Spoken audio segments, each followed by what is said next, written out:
All right, good morning, everybody. This your girl Tiffany coming through here live in effect. So on today, I'm going to be dealing with the topic about the Vicelord Gang and drill music. So I was gonna have a guest with me, brother Ngozi, but unfortunately, I'm unable to get him on the line. So I was trying to reach out to him. So I have to do the video myself until I can be able to get in touch with him. Until then, I'm be the one that's going to be posting information and talking about the culture and getting into the concept about the drill music. So, this is for Black History Month. Now, March is also Women's History Month. So, on this page, I'm going to make sure that I'm honoring all the women that has made the impact in history as well.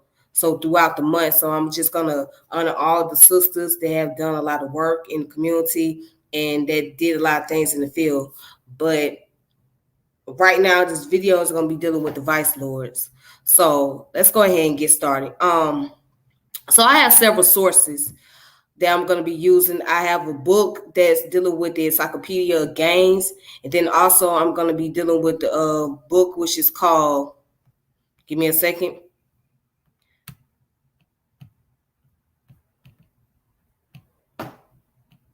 It's called A Nation of Lords by David Dowley.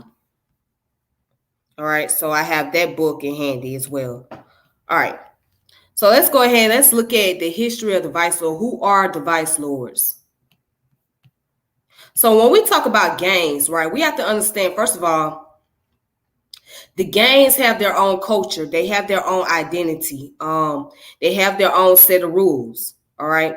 So it's not just the concept of a street rivalry per se or turf wars, but also it's a culture within itself, and it's just based off of principles and organization. So with those gangs, right, you have different subclades or sub tribes or sub gangs, and then from that particular gang, you have another clan, and then those clans go on to create other clans. All right. So the reason why I'm doing the Vice Lord today, it says Almighty, you have to do black. I'm gonna do that. I'm gonna do that later too. I'm gonna do the Black Peace Stones. Yeah. So it's a lot to cover. It's a lot of gangs out here, especially African American gangs, to cover on. So it's going to take me some time and process, and that will probably be like a 2 or 3 hour video to do, which the time I don't really have. So I'm just doing one gang at a time. So the gangs that I'm gonna do today, like I said, I'm doing the Vice Lord gang today, and I'm gonna cover them up. So let's go ahead and get started. Hopefully I can be able to get my brother on here. If I can't, then it's all good. All right. So let's talk about the Almighty Vice Lord Nation. All right. So who was the Almighty Vice Lord Nation? When did they start and how did they come about? Okay. So now let's look at the introduction. So according to the information here, the Almighty Vice Lord Nation, or Vice Lord for short, abbreviated AVLN, is the second largest and one of the oldest street gangs in Chicago, Illinois. Its total membership is estimated to be between 30,000 and 35,000.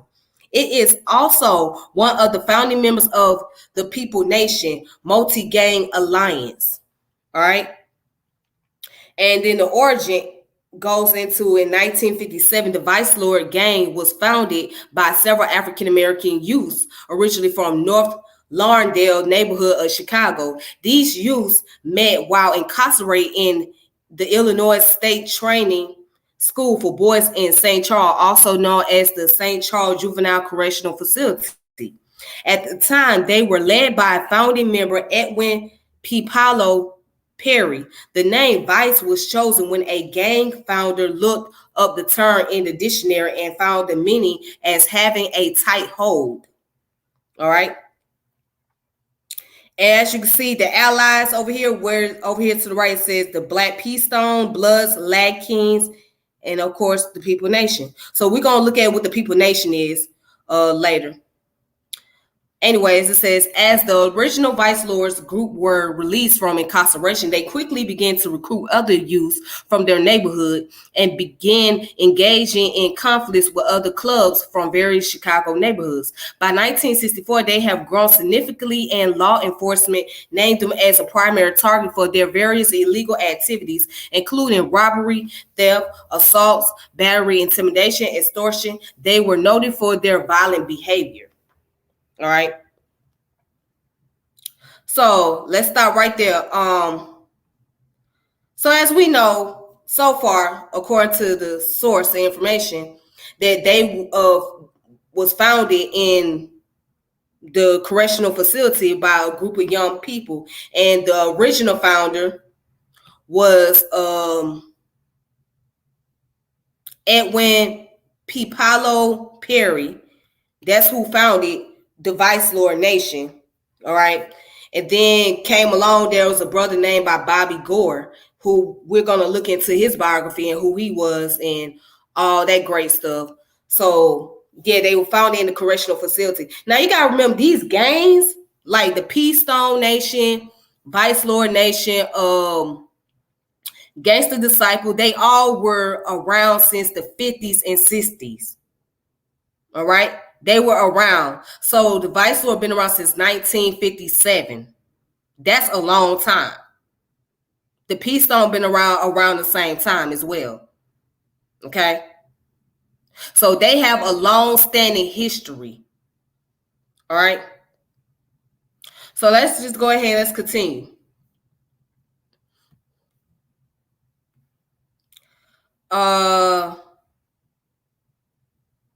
So the CVLN Incorporated, in an attempt at softening their public image, a leader of one of the original 8 Vice Lords changed the gang's name to Conservative Vice Lord, which today serves as the foundation of the entire Vice Lord Nation.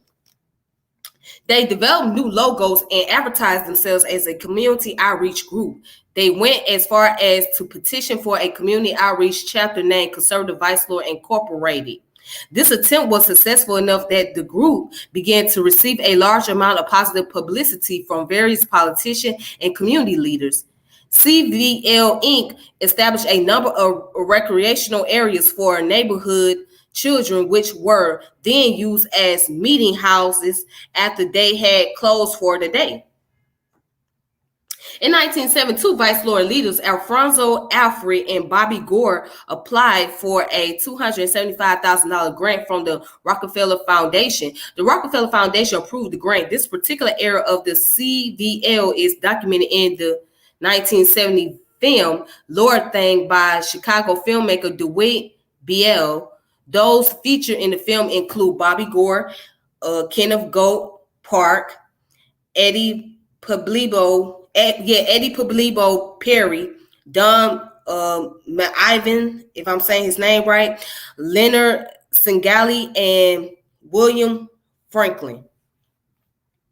All right. At the same time, the gang was successfully consolidating smaller neighborhood gangs, including the Cherokees, the Morphines, the Comanches, and the Continental Pimps, the Imperial Chaplains, the Clovers, the Cobras, and the Braves into the Vice Lord Nation. As a result, their number swelled significantly in spite of the positive press. It was soon discovered that the Vice Lords were still violent criminals, and introduction of narcotics into the Lardale neighborhood during this time, along with a rapid increase in crimes involving intimidation, extortion, murders of business owners who refused to pay for protection, were perpetrated by the gang.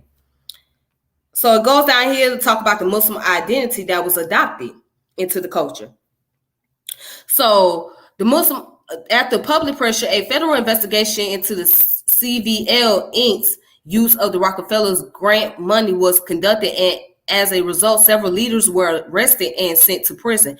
By the early 1980s, Perry and Alfred were dead, and Gore was in prison for murder. The young Vice Lord leadership attempted to conceal the gangs the gang's true intention with another camouflage campaign. This time by adopting Islamic ideologies. By the mid 1990s, they had created a large document called Lords of Islam, which addressed new rules for the gang. Their headquarters, located near Pulaski and 16th Street, is referred to as the Holy City.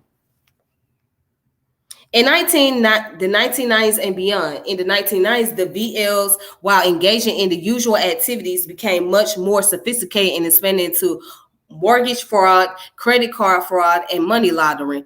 According to the U.S. Department of Justice, the Vicelord Nation has between approximately 30,000 and 35,000 members operating in 74 cities and 28 states, primarily in the Great Lake region. All right, so symbols is the Vicelord's street gangs use a variety of symbols to identify themselves, including a rabbit wearing a bow tie, the Playboy logo. They show a top hat with a cane. All right, so let me see if I can pull that picture up real quick. Give me a moment.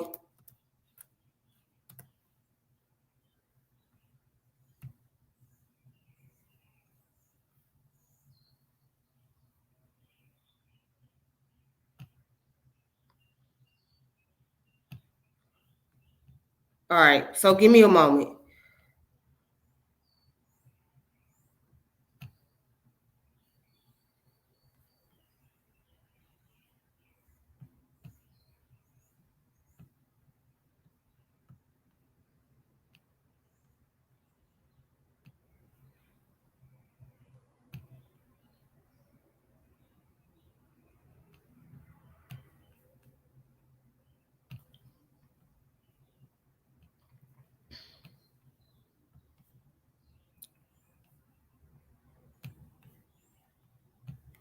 All right, so right here, this appears to be the symbol for the Vice Lords. Right, I think this is another clan of Vice Lord, the Mafia Insane. So, but this is the symbol right here. So, yeah, it's like a little Playboy bunny symbol. All right. All right. So, if you guys can give me a second, please, I'm trying to get my brother on the line. Hold on.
Okay, so I'm back. All right, then. And let me go back to the information. Let's look up who Bobby Gore was, and then I'm gonna read about Willie Lord and all. So let me go ahead and read about Bobby Gore real quick. All right. I hope you guys can see that. So who was Bobby Gore? So Bobby Gore was born Frederick Douglass Gore on May the 11th of 1936. He passed away on February 12th of 2013. Now, he was an American gang leader and activist from Chicago, Illinois. Gore was a co-founder and former leader of the conservative Vicelord, which are historically one of the largest and most notorious street gang in Chicago. Gore collaborated in the shift of the organization criminal affiliation, in which the gang became a nonprofit pro-social community organization. All right. So, and it also says that Gore was born in Cook County Hospital in Chicago to Frederick Gore, who worked at the Chicago Stockyards 30 years, and his wife, Susie Gore, a homemaker and housewife. Gore had two sisters, Josephine, Jessie Mae Gore, both now deceased. Bobby and his sister grew up in a racially changing neighborhood by Damien Avenue and Fillmore Street. Despite having polio, he played sports and grew up like other kids in the neighborhood. Gore wound up dropping out of Krieger Vocational High School in his senior year in 1953 to help his parents financially. Bobby then joined the Clovers since they were hanging out in his Lawndale neighborhood. The Clovers were basically a social athletic club, and Bobby joined the baseball team. All right. So it then goes on to say how he formed the conservative Vicelord was formed 1958 by Edwin Marlin Perry and 6 others who were in the St. Charles, Illinois Youth Center. At this time, Gore joined them, leaving the Clovers. The CVL would eventually have 26 branches and 10,000 members. Around the same time, to support himself, Gore alternated jobs at Swift and Company and Advanced Finishing Company from 1953 until he began working for CVL Inc. in 1967. The West Side Chicago, Illinois neighborhood of North Lawndale, where the Vicelords are from, was considered one of the most dangerous ghettos in the country at the time. Gore came from a complex background, being involved in the Vicelords and living in a crime-ridden neighborhood, but dreamed of a community that was more involved, where the youth had a better chance at success, and sought to turn the Vicelords into a positive organization. During Gore's tenure, the Vicelords attempted to change their focus. They renamed the organization Conservative Vicelords and received acclaim from the community, politicians, and police, as well as being awarded a Rockefeller Foundation grant for around $250,000. The CVL even marched with Martin Luther King Jr. under the leadership of Gore. They adopted values of nonviolence, equality, and community cooperation. All right. So his conviction. In 1969, Gore was convicted of murder and sent to prison for 10 years. At the time, news stories appeared showing that while Gore was attempting to rebuild the CVL into a peaceful and positive organization, certain elements within the gang continued engaging in criminal activity. After Gore went to prison, the gang openly reverted to its violent nature. All right, so it says community work and later life and death. So Gore's community work continued after his release in 1979. He refused and offered back into the CVL as he disagreed with the gang's violence and involvement in drug dealing or dealing drugs, believed that this destroys the community and the value he stood for.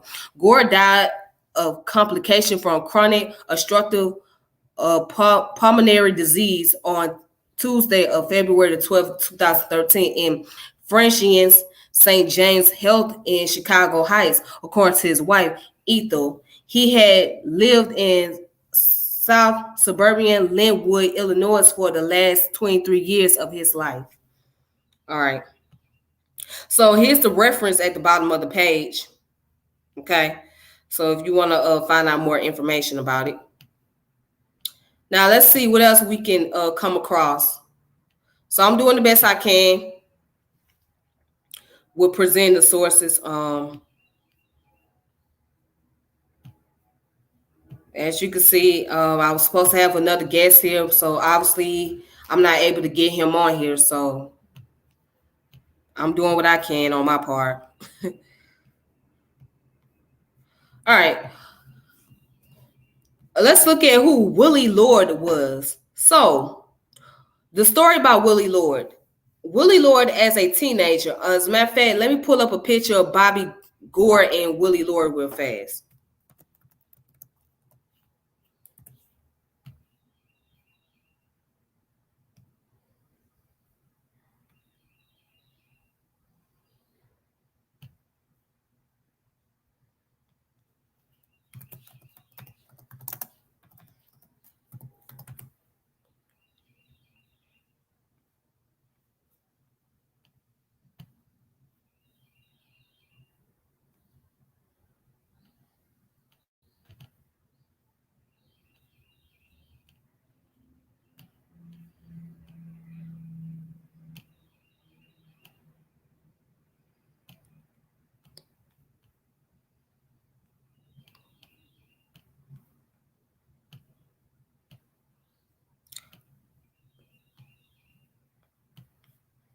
All right, so right here, this is a picture of Willie Lord.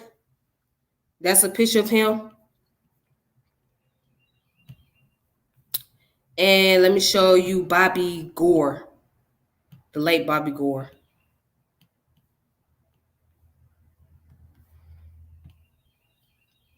All right, so that's Bobby Gore, the late Bobby Gore.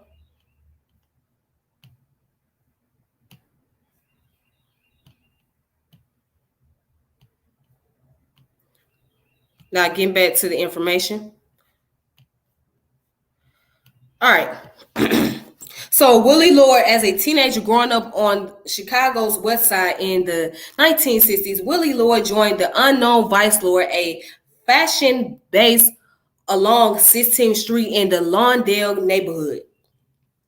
Lord soon became the fashion's leader and recruited thousands of followers. Eventually, he proclaimed himself King of Kings and stated that he was the leader of the entire Vicelord nation. However, his tenure was interrupted by a prison term for his part in the murder of a police officer in Iowa. Lord continued to lead the gang on the outside through fellow inmates and prison employees affiliated with the gang. While incarcerated, Lloyd wrote the Amalgamated Order of Lordism, a 61-page manifesto on the Vicelord command structure in the prisons and on the streets.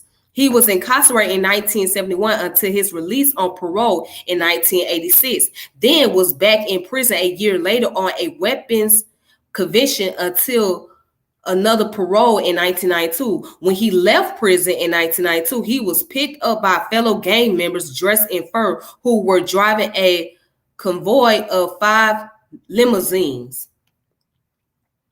And later in 1992, he was involved in a protracted gang war over control of the Vicelord nation involving kidnapping and the murder of rival members' children.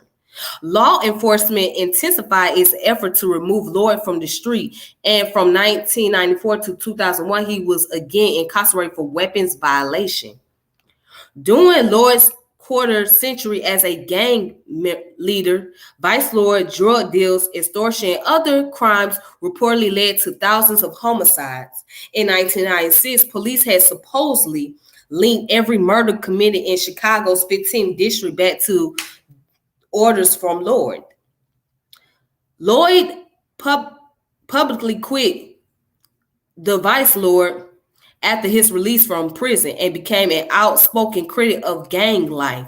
Lloyd attempted to earn a living as a gang mediator, and he became affiliated with a nonprofit organization. He was briefly a guest lecturer for a class called Street Gangs in Chicago at DePaul University, which was controversial in part due to field trips in which Lloyd took the students to the West Side. In August of 2003, Lloyd was shot 4 times in Garfield Park. This was the 3rd assassination attempt on Lloyd. Lloyd became paralyzed from the neck down due to injuries from the shooting. Rumors persist that Lloyd still wanted to collect a tax from the Vicelords as its leader, even though he had supposedly left gang life. Lloyd has given interviews stating that he believes his attackers include some of his former henchmen. Lloyd died in 2005 at age 64. All right. So if you guys want to look at the information, here it is, the reference at the bottom of the page. All right. These are the different reference. Okay.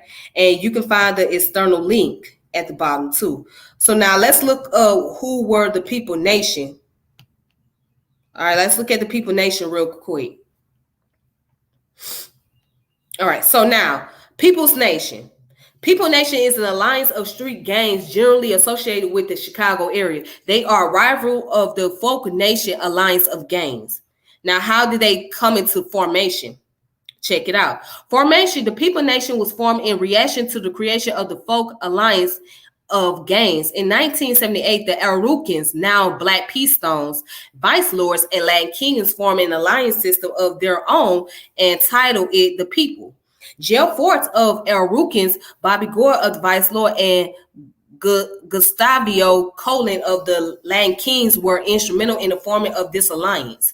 Among initial members to the people were the Mickey Cobras, then named the Cobra Stones, land counts, bishop, and saint unknown Spanish lords, soon after the gay lords and the Southside popes. All right. So down here it says major component gangs, people, nation, organization are Vicelord, Black Peace Stones, Land Kings, Land Counts, Gay Lords, Mickey Cobras, and Four Corner Hustlers. All right, so the symbolism. Gangs demonstrate their particular alignment by representing through symbols, color, graffiti, hand signs, and words. Representing also encompasses physical orientation to the left side of the body. The People's Nation gangs were all identifiers to the left. An earring in the left, and a left pants leg rolled up, a cap tilted to the left may all indicate affiliation to the alliance. The People's Nation hand sign is thrown to the left shoulders. The gang members fold their arms in a manner that is pointed to the left. The People Nation Alliance, in most instances, use a five-pointed star in their gang graffiti. All right. So the five-pointed star has its origin with the Black Stone Rangers / Black Peace Stone Ranger Nation, one of the largest street gangs. The alliance term "High Five, Six Must Die" is in reference to the five-pointed star versus the six-pointed star of their rivals in the Folk Nation Alliance. Commonly used by the People Nation Alliance are drawing of pitchforks pointed down in disrespect to the Folk Nation Alliance. Certain terms are used by the People's Nation Alliance, such as "all is well" when greeting each other. The five-pointed star is not the only symbol used by the People Nation. Others include a 3D pyramid, a five-pointed crown, a die with its front side showing five dots, a crescent moon with its concave side facing to the right, and sometimes with a five-pointed star to the right of that moon symbol. All right, so if you want to learn more, here's the reference at the bottom, okay? And then here's the external link. All right, that says People, Nation, Symbols, and Organization. All right, so I'm going to go ahead and keep moving. All right, peace. How you doing, brother? Peace, brother Bakari. Thank you for coming through. Peace. All right.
All right, then. So what I want to show you guys is the encyclopedia that's dealing with the origin about gangs and whatnot.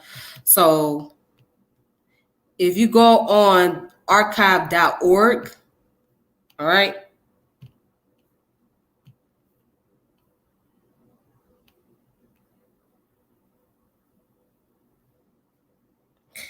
And right here on archive.org, this is the Encyclopedia of Gangs. So I'm going to like pull it up a little bit so you guys can see.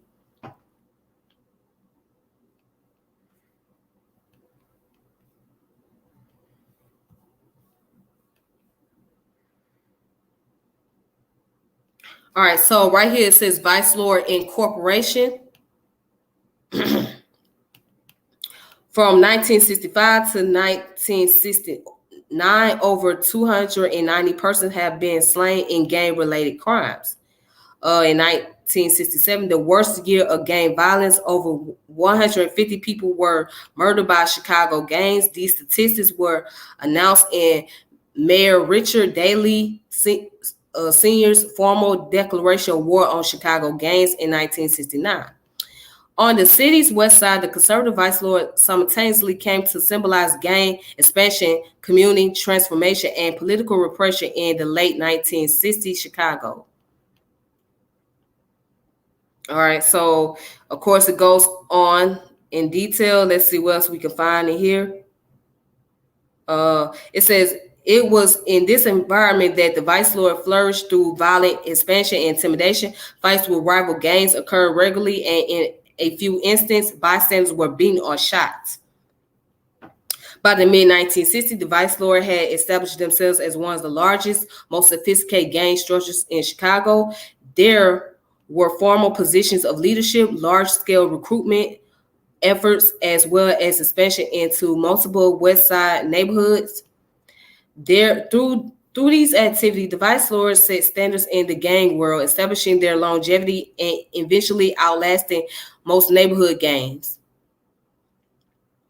Even during their reign on street control, the vicelords were still citizens of Black America and aware of developing political responses to racial oppression and notion of Black empowerment. By 1967, realizing they had the power to influence more than a local park or pool hall, the vicelord of Lauderdale set their sights on some larger issues confronting their community. All right. So in an attempt to start a grassroots movement, the vicelords of Lauderdale renamed themselves the Conservative Vicelord and became incorporated. All right. So let's see, what else can we find? So it says some of the most significant financial support obtained by the conservative vicelord came out of the private sector. Wealthy figures such as W. Clement Stone, an insurance executive, and Charles Merle Jr. of Merle Lynch provided funding and loans at low interest rate to the conservative vicelords and other gangs. In addition, the conservative vicelord received funding from the Rockefeller Foundation as well as the Sears Corporation. Most of these financial supporters were heavily censored by law enforcement and city hall officials for funding gangs. The criticism was reciprocated. For example, Charles Merle publicly accused law enforcement of rampant harassment and slander toward gangs like the conservative vicelord. In some sense, the feud symbolized a larger conflict between Mayor Daley's Democratic machine and the private funders, many of whom were Republicans. Wait a minute, let me read that again. In some cases, the feud symbolized a larger conflict between Mayor Daley's Democratic machine and the private funders, many of whom were Republicans. Many conservatives admired the vicelord's bootstrap style of economic and political initiatives. As Clement Stone explained after his initial loans towards the conservative vicelord programs, I know what a first break can do and what charity cannot. The conservative vicelord's work ethic and commitment challenged conservatives to live up to some of their political philosophies. In 1969, Jeff Ford, the leader of the Black Stone Rangers, was formally invited to Richard Nixon presidential inauguration. In 1969, Jeff Ford, the leader of the Black Stone Rangers, was formally invited to Richard Nixon presidential inauguration.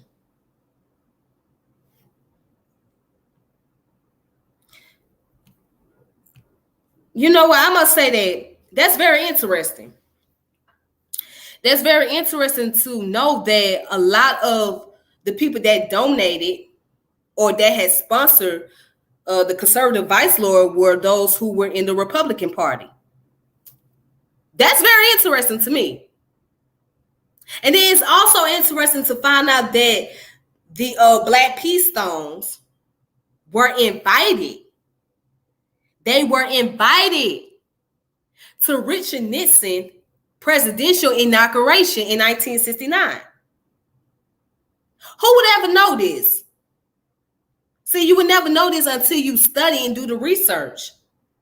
So the Vicelord Gangs and the Peace Stones got a lot of support from the Republican Party.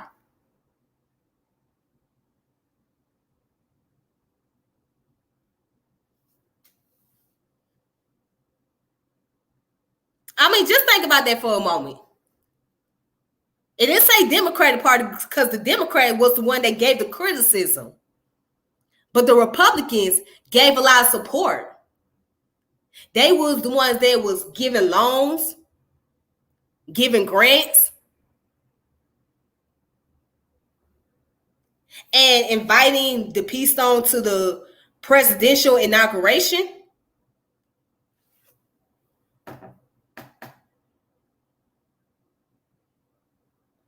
You wonder, well, how did they win the heart of the politician like that? Well, they were able to do it. They was able to do it. We talking about street organization. We talking about street gangs. Being invited to the White House, to the inauguration of the president.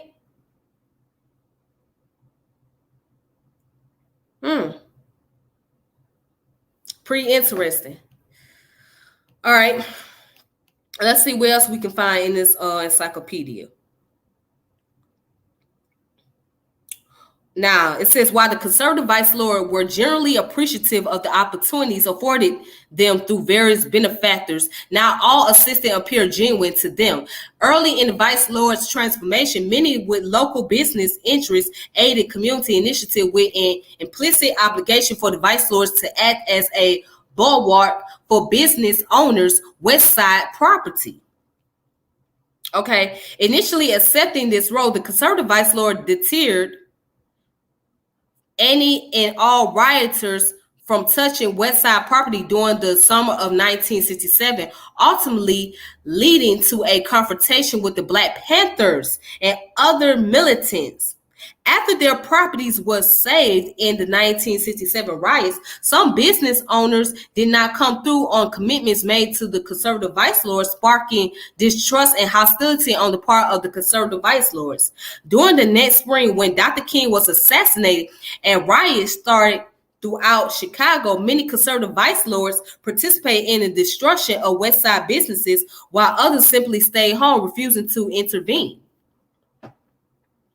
Okay, the conservative vice lords had long since had reservation about working with outside parties on either side, as in previous years they had also been disappointed by unfulfilled promises made by Black militant groups. Ultimately, it is hard to determine precisely where the conservative vice lord stood politically.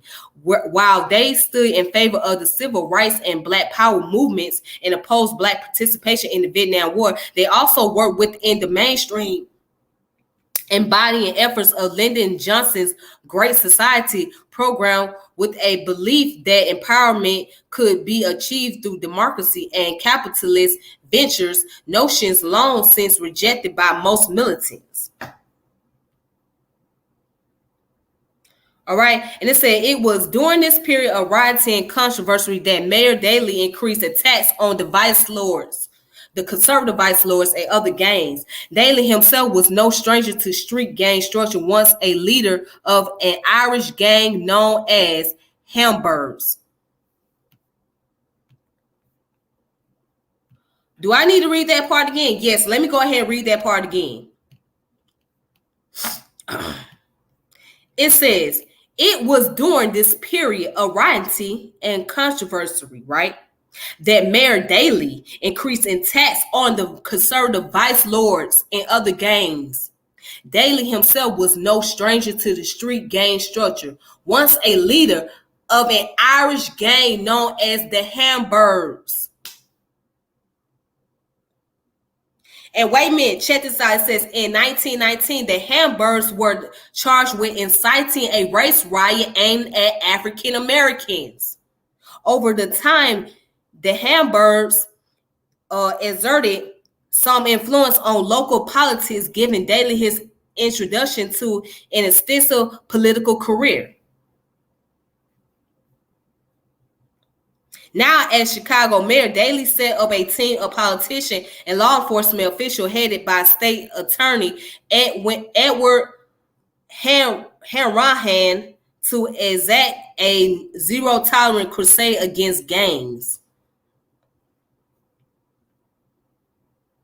Many of Daley's critics argue that serious gang violence had continued for years without much attention from City Hall until the community organizing efforts of gangs became apparent.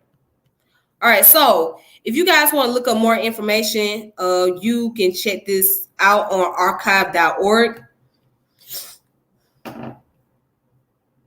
It's called the Encyclopedia of Gangs.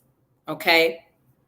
You can go ahead, check it out for yourself. Go on just the archive.org and just put in Encyclopedia of Gangs, and you can check out all kind of information, valuable information at that.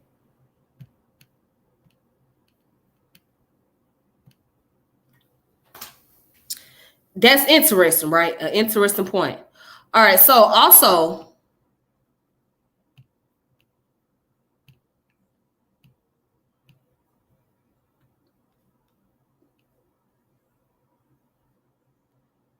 we're going to look at the Vicelord history. I mean, not Vicelord history. You can also check out the sources from ChicagoGangHistory.com. As you can see, it gives you more history about the Vicelord and more in detail. All right.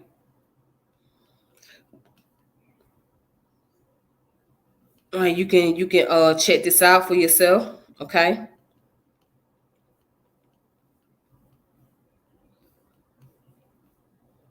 So here's a newspaper article. Let's see what the newspaper article is talking about. All right. So it says, cheap booze triggers guns of teen gangs.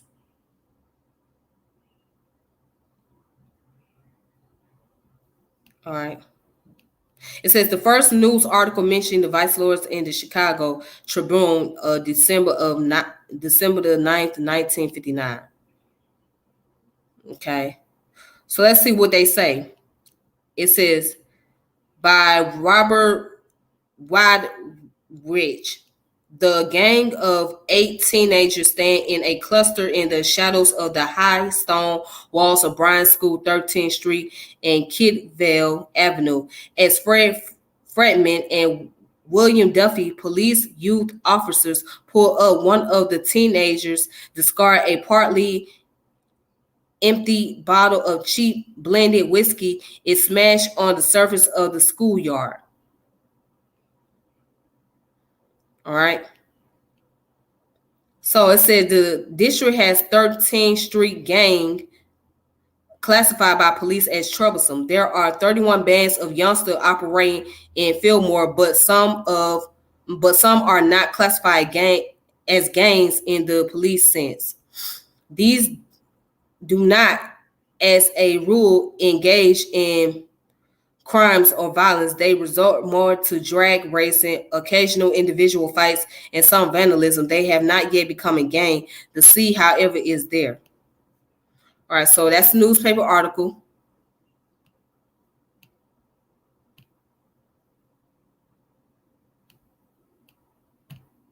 And then here, it shows the area, the location where they had started and where their territory or the turf is at. So as you can see, this little map right here. All right.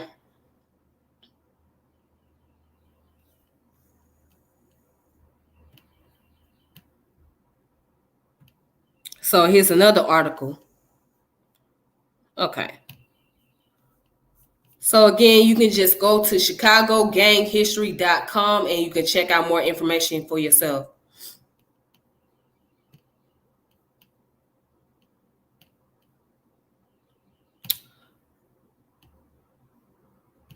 All right, so I want to show you guys a book real fast that I have.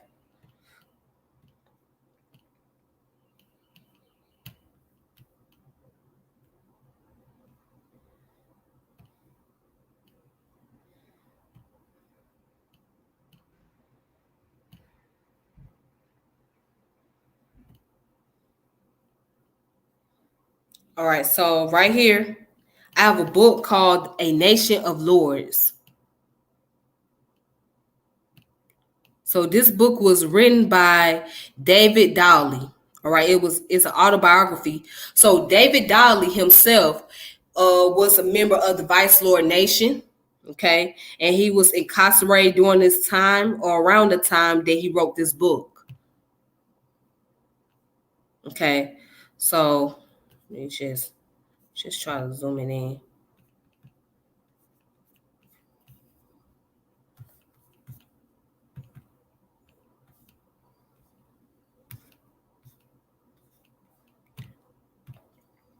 Hold on. Trying to zoom it in a little bit. Okay, so hopefully you guys can see it. But this is the area showing the territory where the Vice Lords was at. It shows the expressway, Eisenhower area. So this is the area they occupied right over here, according to this map. All right. It says, "It's your world. I'm just living in it."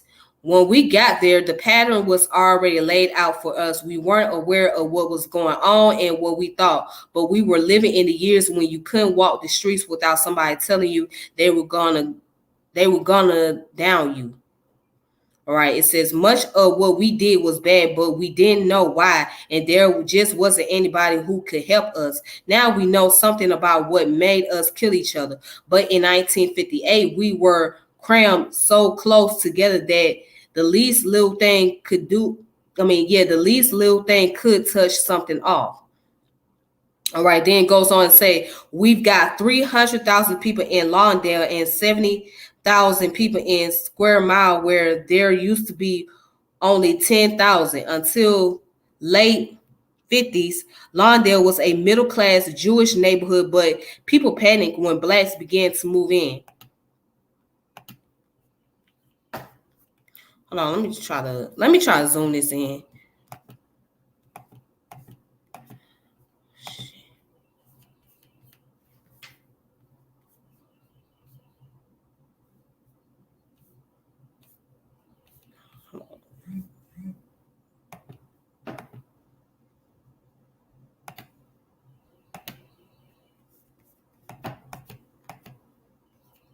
Okay.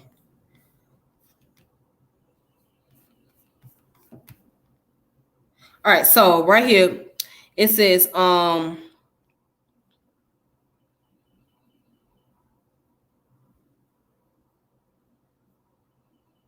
it says, yeah, until the late 50s, Lawndale was a middle-class Jewish neighborhood, but people panicked when blacks began moving in. And as the Jews moved out, real estate brokers bought these houses one week for $14,000 and sold them to blacks the next week for $26,000. The only way people could afford to live there was to divide the houses and make apartments. A place is designated designed to hold just so many people. But in our hoods, everything gets jammed up. You have two or more families in one six room apartment. When this was white, there was just one family in the same space. All right.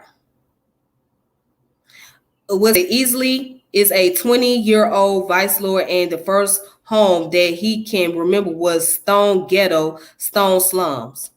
All right, so let's see what else we can find in this book. So his brother who wrote this book, he goes into his history about the vice lord and what was it like for him growing up as one. So David, his name was David Dolly.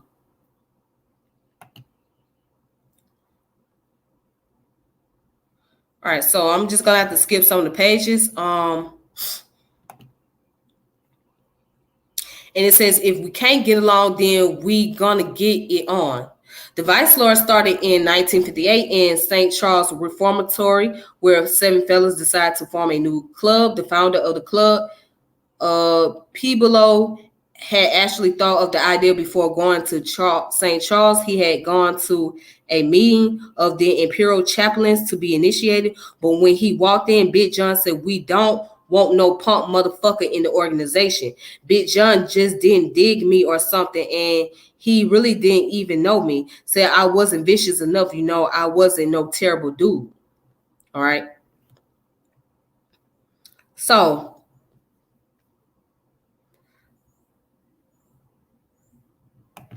let's see what else we can find in this book.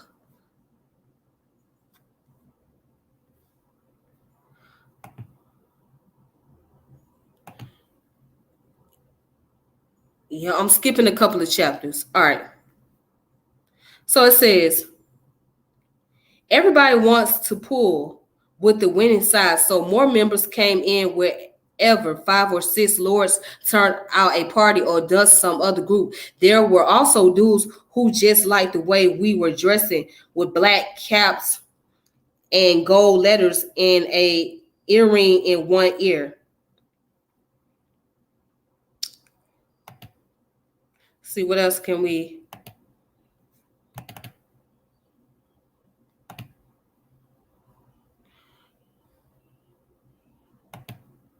All right, so let me see what it says about the Cobra. Oops.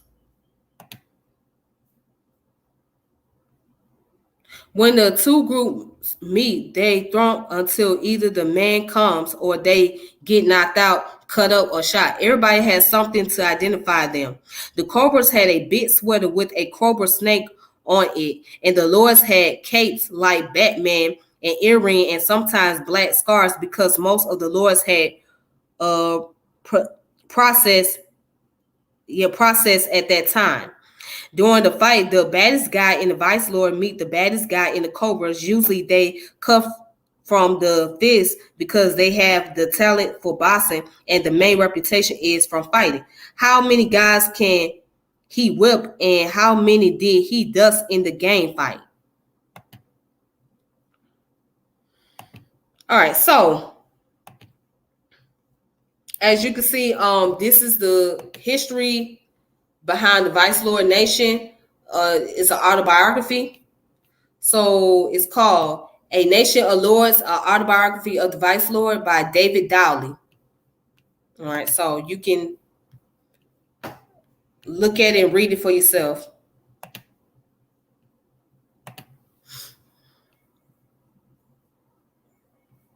All right, so let's talk a little bit about drill music real fast.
All right, so I'm gonna go into the history about drill music.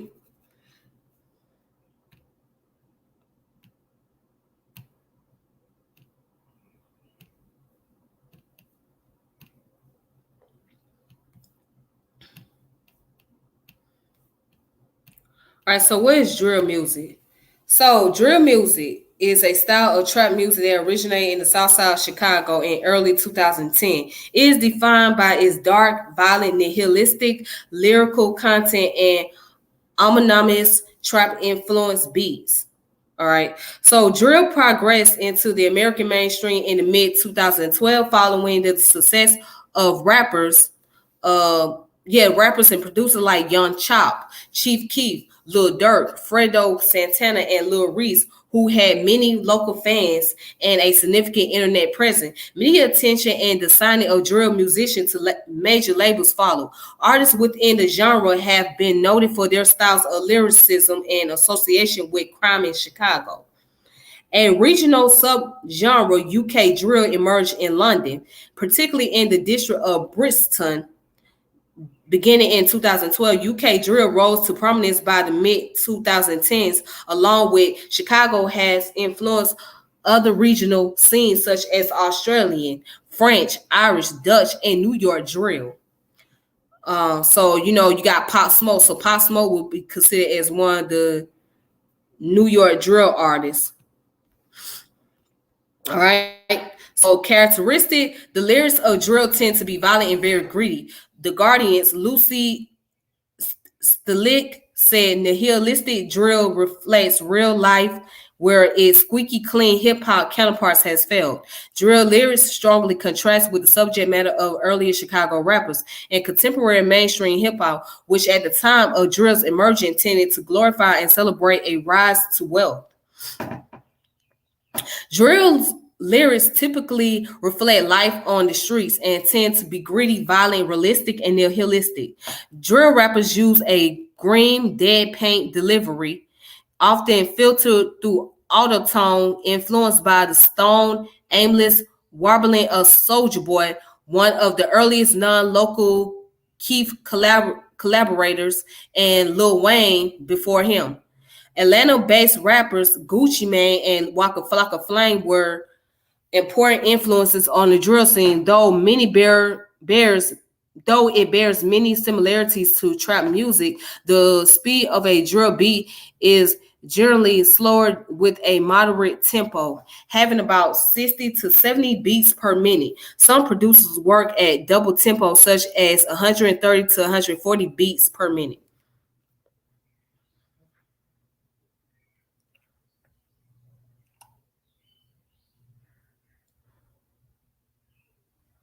All right.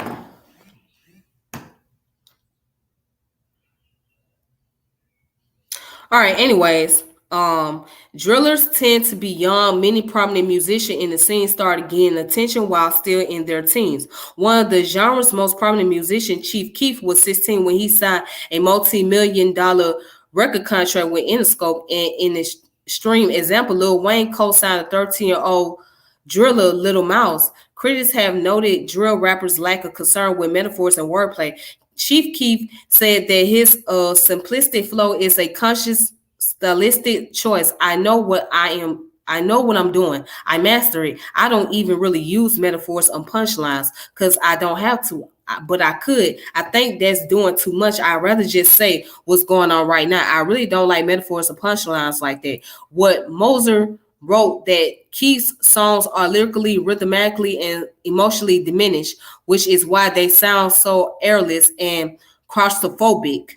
It's not even fatalistic because that would imply a self-consciousness and more consideration that isn't there in the lyrics. It just is over and over again. A profile on the scene in New York Times examined the genre aggression.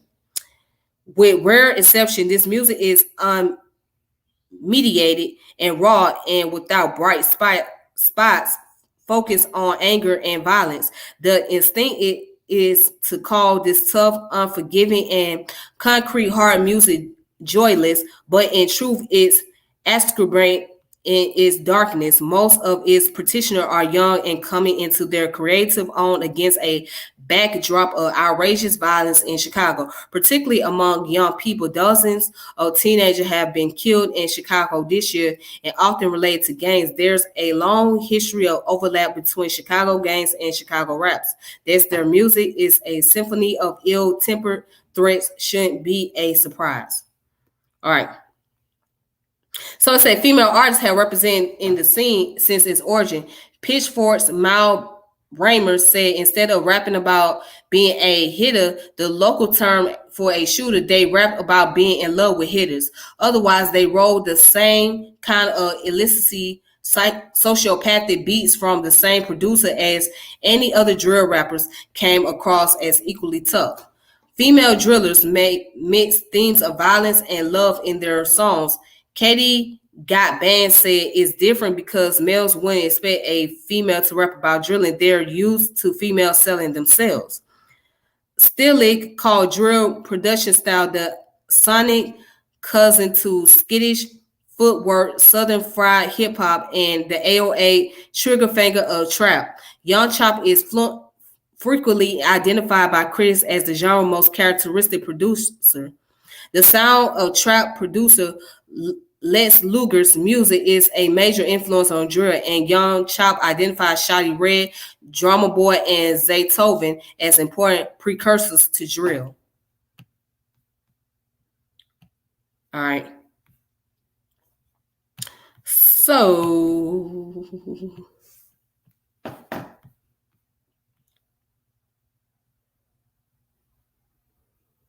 okay. Drill is not defined by any particular production style, but it's about the entirety of the culture, the lingo, the dance, the mentality, the music. Much of originate in Dro City, a gang-defined territory of city blocks in the Woodlawn neighborhood. In the street slang, drill means to fight or retaliate and can be used for anything from females getting dolled up to all out war in the streets. Dro City rapper Pac-Man, considered stylistic originator of the genre, is credited as the first to apply the term to the local hip-hop music. All right. So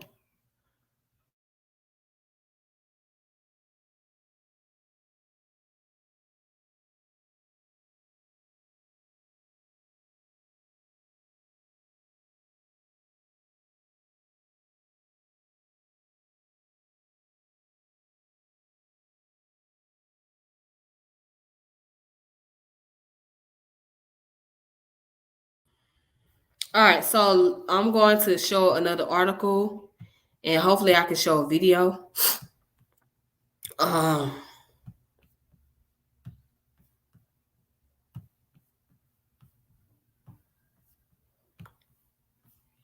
right, so the interview, Chicago's DJ L reflects on the problematic evolution of drill music. This was written in VibeMagazine.com. Shout out to one of the brothers in Team Osiris for sharing me this information. Chicago's DJ L sit down with Vibe for a rare interview. For a man of his massive physical stature, Chicago's own DJ L is one of the city's more elusive yet highly influential producers. From the shadowy profile picture on his Twitter account and the fact that he's a bit of a studio rat, the Windy City beatsmith purposely keeps his profile low key. All right.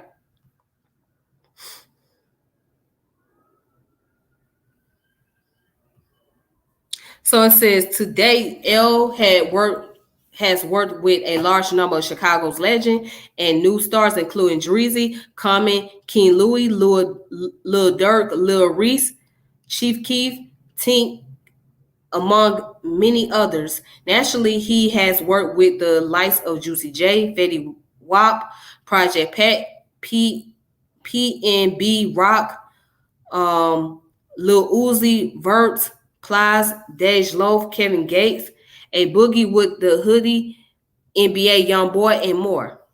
All right. So he is known for his hard-hitting rapid-fire snare, drum loops, and ominous soundscapes that that not only helped further define the sound of drill music, but modern day rap as well. The producer's sound was influenced by his marching band days, trap music, and Chicago footwork. All right.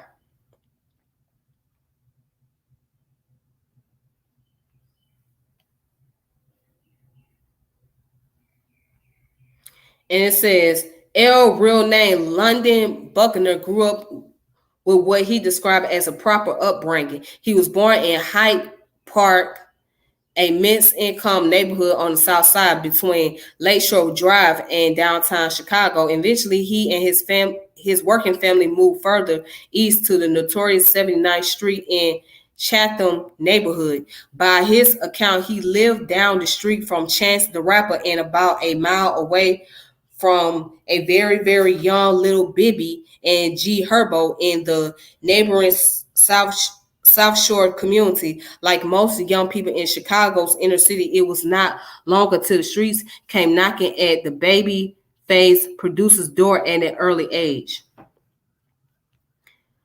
Uh, Chatham at that time was gangster but residential. You could pay, you can play, you can go to the park, and it was long big blocks where you could ride your bike and the police over there, and it wasn't no problem, El recall. Then you start getting to fourth and fifth grade, there's this new shit called GD. You don't know what the fuck it is. I was a wrestling fan watching The Rock, and now everybody's calling themselves GD. All right. Despite this sudden change that Buckner saw among his peers, his environment would drastically take a turn for the worse after his godmother died. He went from green grass and elderly neighbors to boarded up apartment buildings, trap houses, and the overall horrific underbelly of the streets where a person, even a child, could be murdered at any moment. It was at that point where his innocence was lost and was forced to grow up fast. All right. I was comfortable walking to the corner store in my old neighborhood in fifth grade. You scared? You don't know what to do. L told Vibe. I go to the park and hoop. A nigga might come and knock your ass out. It got real street real fast. You realize this fucking ghetto and you have to get wiser quicker because you're dealing with people and seeing that everybody's not nice. Don't leave your basketball, don't leave your bike because your shit will be gone. Chicago was really that type of city. All right, so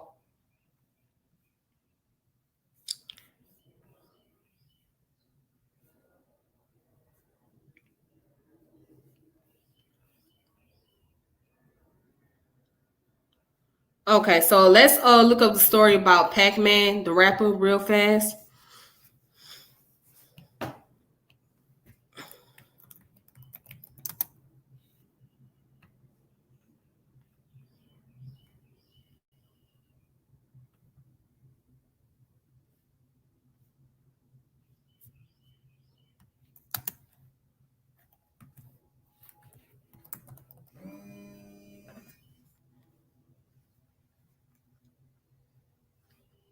Yeah. Hello.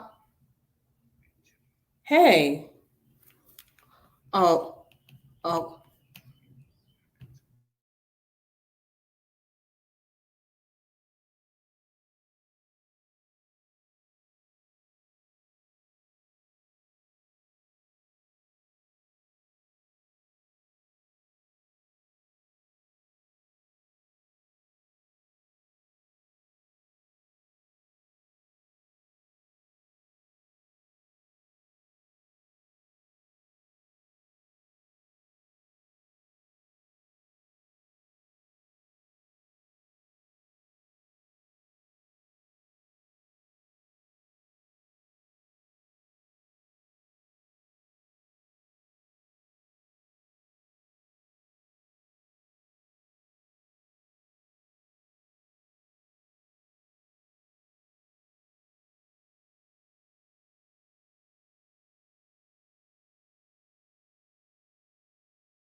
Okay, I'm sorry about that, you guys.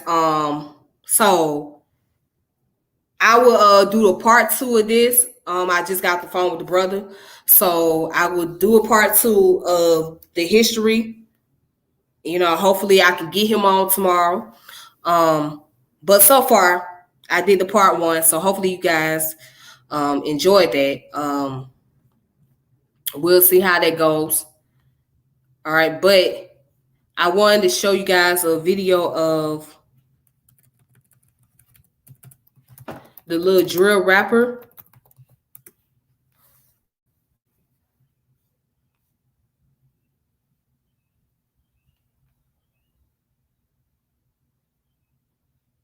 Let me see if I can find his video.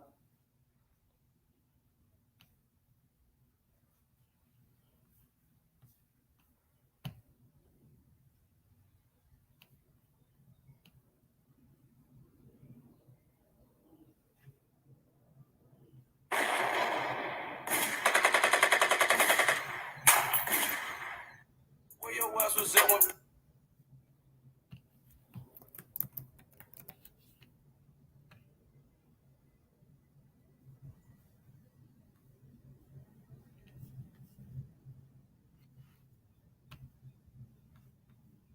Writing's not that easy. Okay, okay then. I'm going to post a video up about the drill rapper named Pac-Man, and he was supposed to be the founder. So I'm going to post a little bit up about him. So.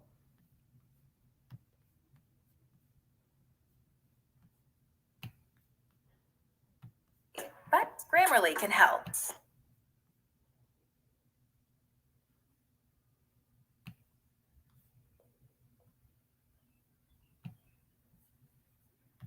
All right, go ahead and oh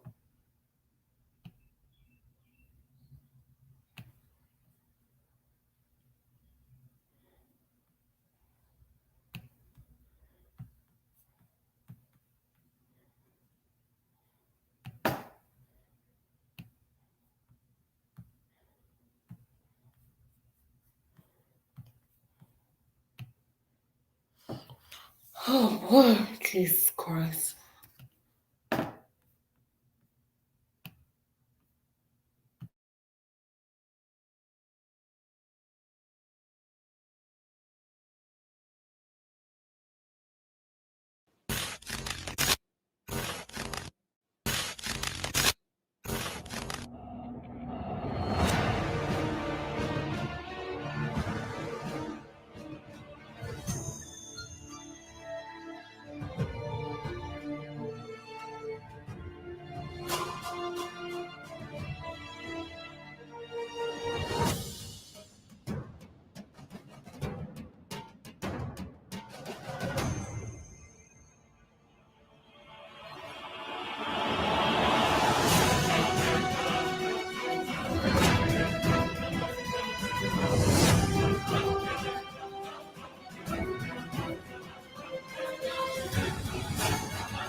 What down, family? It's your boy SNTV. Back at y'all with another Chirac Street Legends. And this episode is going to be about none other than Pac-Man, aka Lero, aka the originator of drill. We getting money, man.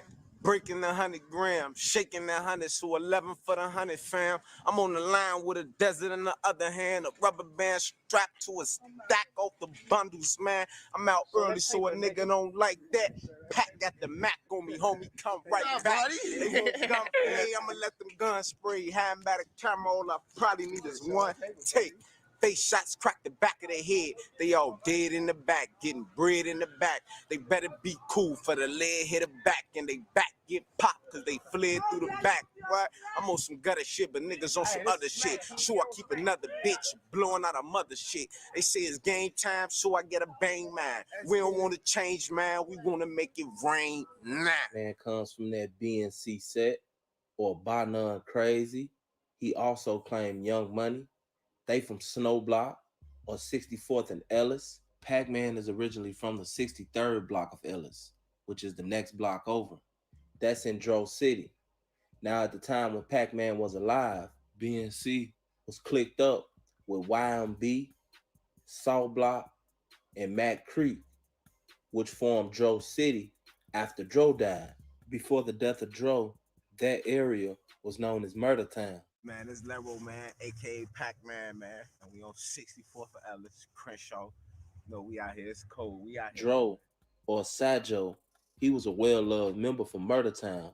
He was killed allegedly by Cranktown September 8th, 2006, making Dro City. That's good kush on Dro. We smoke number Dro. Dro City. I got a If I would have had this,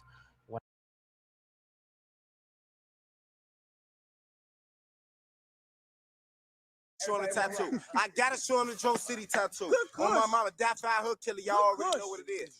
I gotta show the Dro City tattoo, man. God damn it. Rest in peace to my nigga Sajo, man. Sajo, man. You gotta get the tattoo, man. Get the tattoo on deck, man. Rest in peace, man. Sajo, aka Droski, man. We getting it, man. 064 BNC, we getting it, man. Come holler at your boy, man. We out here, man. We getting it, man. Young Money, man. We getting it, man. You can't be young without the money, man. You can't be young without But Dro, that was a brother from another man. Lero was very well known in the streets. He was known in the streets for getting down in the streets, but he was more known for what he did on the music side. Lero would put together these ciphers, and everybody was beginning to see that Lero had bars. As a matter of fact, Lero is the one that's actually credited with being the originator of drill. Lero would put together crazy bars, and after the death of Lero, King Louis would take it to another level, and then Chief Keef would make it worldwide. What's up with some of that lingo, man? Like, how y'all come up with that shit? Like, that's some East Side shit or what, man? Man, shit, man. We've been setting trends and doing the lingo for years, bro. This shit, I'm telling you, we've been doing this shit for over 10 years. Any motherfucker is into this whole drill shit from Chicago, this whole music shit. I ain't gonna lie to you. My little brother Louis and my brother Pac, R.I.P., rest in peace. Pac laid the drill lick down. Little bro Lou just took it and kept that shit alive and just went crazy with it. That drill shit come from us though. Ain't no doubt about it. Like, yeah, for real? The coupe looking like a Sunday, a chocolate Maserati. Butter vanilla guts, valet parking it at the party. Yo, bitch on my heels, she was jocking me in the lobby. See the Morgan Crocodile's pocket watching like she gonna rob me. I swipe for a room, penthouse, we at the W. The bitch had your name on the neck, and on my stomach too. I said to myself, I know this Vic ain't wifing her. Got off a pill and did the Dick Van Dyke with her. That means she had another bitch helping the bitch slurp it up. Made her drink the dick till the bitch had to burp it up. B shit, catch me over east of the streets, kick with the black 740 cap, with the kick back. Hey, if I'm blowing, then I'm knocking you down. Make his whole block drop like the domino effect. Run up in the spot, smack his mama with the tech, buckle with the mag if she ain't running me the bag. And I check the jakes. Bitch, I ain't got shit, you can check the plates. And when this nigga gets slick, I'ma X his base with more holes in his face than a Pepsi crate. The best of great, the Lex color Texas state is decked with drapes. The feds wanna investigate. But I got property copping them like Monopoly, popping the bitches off. Got a profit, I got a lot of these jerk. Get your ass patched on the shirt. Casket in the church with a black color hearse. I'm a demon, catch a boy shopping up a Neiman. Marcus, I'm a marksman, told the locker with the beam, man. Spot his ass, got his ass, pop his ass, drop his ass. Treat him like the Black Hawk skates. He in a hockey bag. And I stay pocket tags. I just might cop the jag to move the heavyweight around the state like them boxing guys. Yeah. One of the major reasons why Pac-Man is credited with being a pioneer of the drill scene is because the nature of drill is actually doing what you're rapping about. And not only did everybody like Pac-Man, but Pac-Man was somebody that the streets could vouch for. Pac-Man would eventually take his talents from the streets to the studio, as he would drop a song with LEP Bogus Boy G Count called Street Money. Give me that street money, street.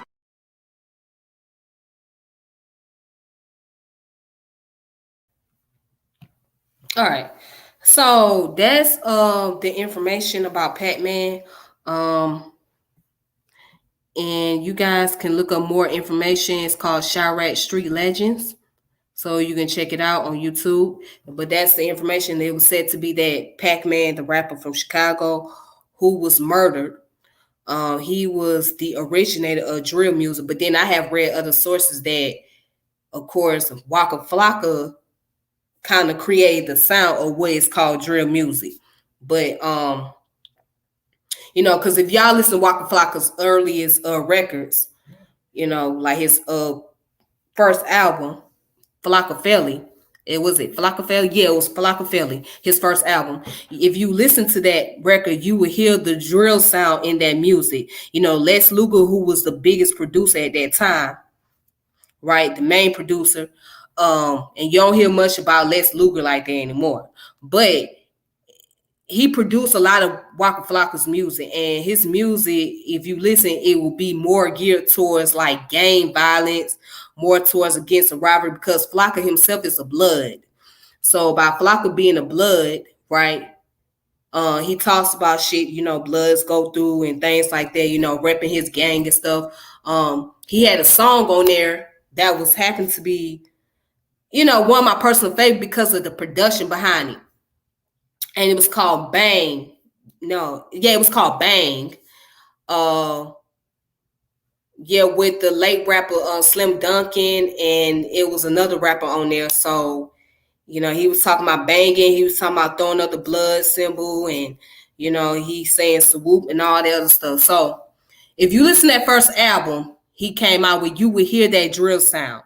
You know what I'm saying? And you'll hear how the drill music got its influences from. So, but yeah, they said that Pac-Man from Chicago is the originator of the drill music. Of course, it says Chief Keef also. So, but anyways, hopefully I'll continue on the part 2 of this video. I was hoping to get my brother on here, so I got off the phone with him, and he said he's going to be on here. So maybe we'll do a part 2 tomorrow, and we'll see how it goes. So that way he can give more accounts on things.